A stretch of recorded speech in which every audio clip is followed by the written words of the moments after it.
Nous recevons aujourd'hui Georges Papadopoulos, avocat au barreau d'Athènes, spécialisé en droit du numérique et des nouvelles technologies, correspondant du cabinet Pavlias Avocats. Bonjour Georges. Bonjour Simon. Vous nous parlez aujourd'hui de la bonne santé des GAFAM durant cette période de crise sanitaire. En effet, les résultats du premier trimestre 2020 sont tombés dans la semaine dernière. Le constat est que de manière générale, les GAFAM se sont montrées plutôt résilientes à la crise et affichent des croissances à 2 chiffres.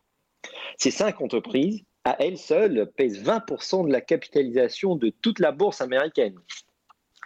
À titre d'exemple, Amazon, dont la valeur a encore crû de 28% depuis le 1er janvier, vaut à lui seul près de 1200 milliards de dollars.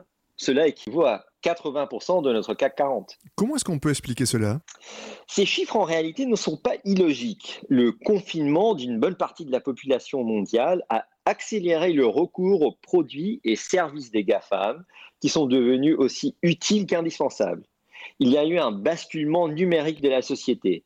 D'une part, la population au chômage technique va utiliser les services des GAFAM pour se divertir, tandis d'autre part, les services sont abondamment utilisés également par les entreprises en télétravail pour assurer une continuité d'activité.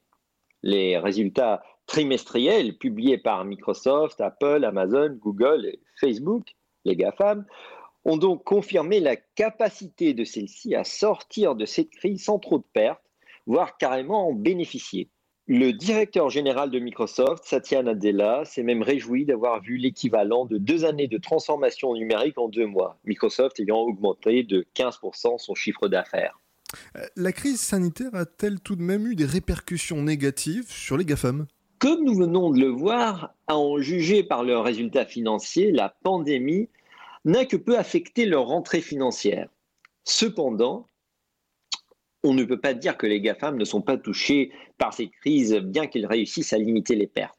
Apple, avec la fermeture de ses magasins, a vu un recul de la vente de ses appareils électroniques. Google et Facebook ont, quant à eux, été touchés par les baisses du secteur de la publicité, secteur représentant d'ailleurs une grande partie de leur chiffre d'affaires.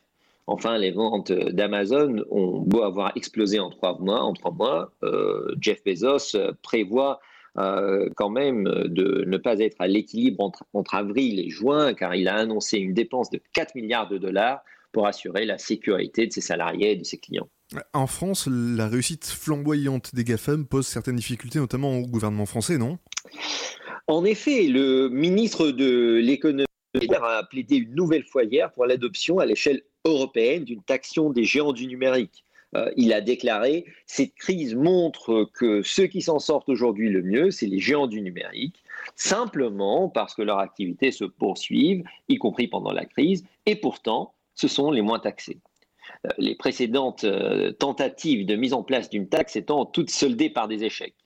Un autre bras de fer entre le gouvernement français et Apple et Google concerne l'application de traçage numérique. L'application, sans accord entre le gouvernement et les 2 géants du numérique, sera inutile. Pour le moment, Google et Apple ne sont pas pliés aux demandes du gouvernement et le projet d'application semble dans une impasse. C'est une situation inédite car l'État est contraint de négocier avec des firmes qui sont désormais peut-être plus puissantes que lui.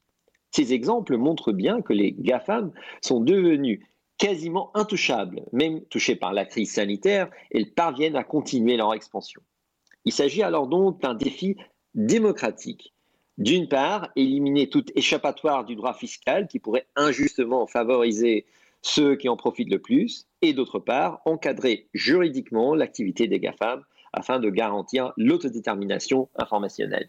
C'était l'édito de Georges Papadopoulos. Merci Georges, on vous retrouve le mois prochain. Merci beaucoup. L'édito du jour. Editorial of the day. Et l'éditorial.